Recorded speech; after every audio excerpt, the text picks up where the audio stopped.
Assalamualaikum warahmatullahi wabarakatuh. Terima kasih atas kesempatannya.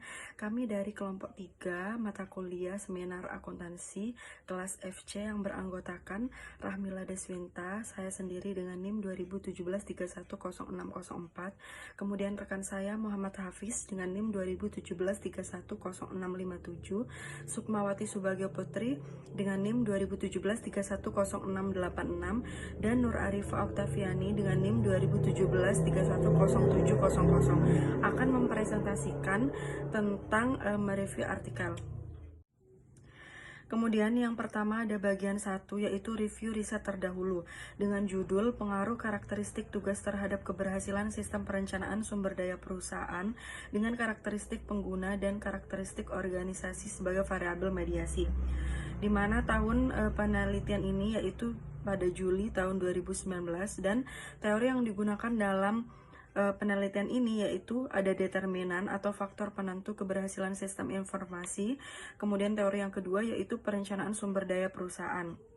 Di sini ada motivasi riset, di mana motivasi riset dari penelitian ini untuk menganalisis peran yang ampuh dan percaya diri, ERP atau Enterprise Resource Planning, yang percaya diri dengan pengguna dan organisasi-organisasi sebagai variabel mediasi.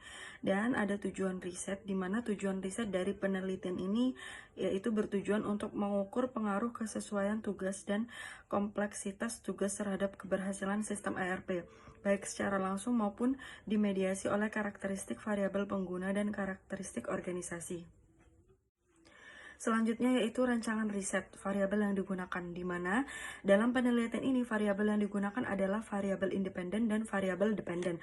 Variabel independen dari penelitian ini yaitu yang pertama ada karakteristik tugas. Variabel tersebut dikategorikan sebagai karakteristik tugas di mana X1 dan kesulitan tugas di mana X2. Kompatibilitas didefinisikan sebagai tingkat konsistensi penugasan antara tugas dan sistem informasi yang mendukung tugas. Kemudian variabel independen yang kedua yaitu ada keberhasilan sistem perencanaan sumber daya perusahaan, di mana dalam penelitian ini indikator yang digunakan untuk mengukur keberhasilan suatu sistem ERP mengacu pada penelitian Delon dan Emselin 2003. Keberhasilan dapat diukur melalui sistem informasi yang terdiri dari 6 indikator, yaitu kualitas sistem, kualitas informasi, kualitas layanan, penggunaan sistem, kepuasan pengguna, dan manfaat bersih sistem informasi. Dan yang selanjutnya ada variabel dependen, di mana dalam penelitian ini variabel dependennya adalah yang pertama yaitu karakteristik pengguna, di mana ketiga variabel tersebut yaitu karakteristik kategori pengguna, kenikmatan atau Z1, kepercayaan atau Z2, dan ekspektasi pengguna terhadap sistem atau Z3. Kenikmatan diartikan sebagai tingkat kegairahan atau antusias. Kemudian variabel dependen yang kedua yaitu ada karakteristik organisasi, di mana dua karakteristik kategori organisasi yaitu motivasi intrinsik atau Z4 dan infrastruktur atau Z5. Terima kasih. Untuk selanjutnya akan dijelaskan oleh rekan saya. Selanjutnya saya akan melanjutkan presentasi dari rekan saya. Nah, selanjutnya itu rancangan riset, di mana yaitu ada sampel dan teknik analisis data. Nah, untuk sampelnya itu menggunakan kuesioner yang dikirimkan secara langsung kepada pengguna Enterprise Resource Planning atau disebut dengan ERP. Nah, di perusahaan Indonesia yang terdaftar di Bursa Efek Indonesia atau BIE atau disebut dengan BIE, data diolah dengan menggunakan partial least square atau disebut dengan PLS. Nah, untuk selanjutnya itu analisis data, yaitu menggunakan program PLS atau partial least square.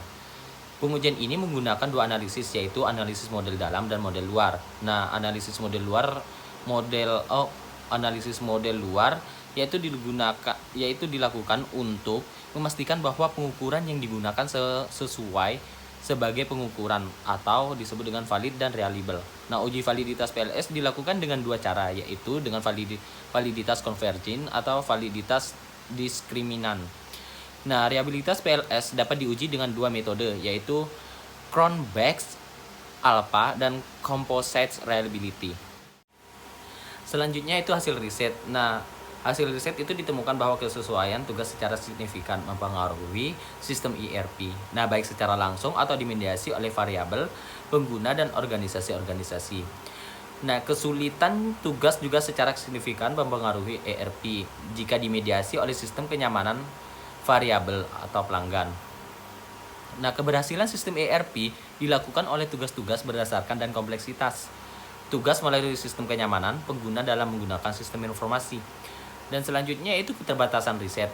Nah, untuk penelitian ini dilakukan dengan berbagai keterbatasan penelitian yang didapat mempengaruhi penelitian. Nah, yang pertama, mayoritas objek penelitian terletak di kota yang berbeda. Nah, yang kedua, penelitian ini hanya menguji 3 kelompok variabel yang terkait dengan model keberhasilan sistem informasi Peter et al. 2013. Selanjutnya itu peluang riset yang akan datang. Di sini dapat ditegaskan, untuk peneliti selanjutnya dapat mengembangkan lebih lanjut dengan menambahkan beberapa variabel yang berkaitan dengan karakteristik proyek dan karakteristik sosial untuk melihat pengaruhnya terhadap keberhasilan sistem ERP atau sistem informasi lainnya. Nah, penelitian selanjutnya dapat membandingkan penelitian sebelumnya dengan menggunakan objek penelitian lain yang memiliki sistem berbeda atau melakukan penelitian di lebih dari satu perusahaan dengan jenis sistem yang sama. Terakhir, bagi lembaga untuk sistem ERP, mereka harus lebih memperhatikan 5 penentu keberhasilan sistem informasi. Selanjutnya akan dilanjutkan oleh rekan saya.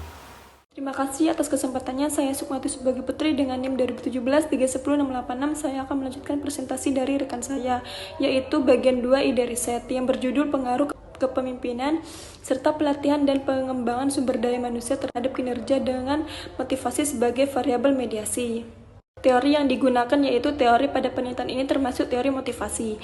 Teori motivasi ini menurut Herzeg merupakan teori dua faktor yang dikemukakan oleh Friedrich Herzeg yang merupakan kerangka kerja lain untuk memenuhi implikasi motivasional dan lingkungan kerja. Motivasi risetnya yaitu motivasi riset mampu meningkatkan kinerja karena mampu menggerakkan keinginan guru dalam menyelesaikan tugas yang diberikan. Namun, hasil riset juga menunjukkan pemeliharaan kinerja juga perlu dilakukan sehingga diperlukan adanya program yang mampu memelihara motivasi dan kinerja guru. Misalkan dengan pemberian seminar motivasi atau workshop kependidikan dengan menggunakan toko yang inspiratif sehingga dapat memacu semangat kerja yang kian terjaga. Selanjutnya yaitu tujuan riset. Tujuan riset ini untuk mengetahui pengaruh kepemimpinan dan pengembangan pelatihan sumber daya manusia serta motivasi sebagai variabel mediasi terhadap kinerja. Selanjutnya akan dijelaskan oleh rekan saya. Terima kasih. Terima kasih atas kesempatannya. Di sini saya Nur Arifah Oktaviani, NIM 2017 30700. Saya akan melanjutkan presentasi dari rekan saya. Rancangan riset yang pertama, variabel yang digunakan. Dengan mengetahui bahwa kinerja sangat menentukan keberhasilan organisasi, yang dalam konteks dunia pendidikan keberhasilan tersebut dipegang oleh peran guru dalam menentukan kualitas pendidikan, serta pentingnya kepemimpinan, pelatihan, dan pengembangan dan motivasi dalam menentukan kinerja individu tersebut.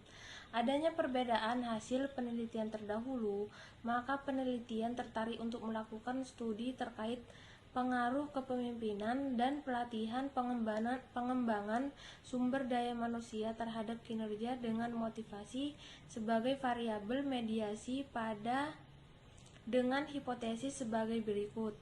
Yang H1, kepemimpinan berpengaruh positif terhadap kinerja. H2-nya, pelatihan dan pengembangan sumber daya manusia berpengaruh positif terhadap kinerja. H3, kepemimpinan berpengaruh positif terhadap motivasi. H4, pelatihan dan pengembangan sumber daya manusia berpengaruh positif terhadap motivasi. H5, motivasi berpengaruh positif terhadap kinerja. H6, motivasi mediasi berpengaruh kepemimpinan terhadap kinerja. H7, motivasi mediasi pengaruh pelatihan dan pengembangan sumber daya manusia terhadap kinerja. Simple sample riset. Data dikumpulkan melalui metode kuesioner dan analisis. Yang terakhir, teknik analisis data. Data analisis menggunakan program PLC atau partial least square. Pengujian ini menggunakan penelitian kausal dengan mata dengan data kuantitatif. Demikian presentasi dari rekan saya. Mohon maaf jika ada kekurangan. Wassalamualaikum warahmatullahi wabarakatuh.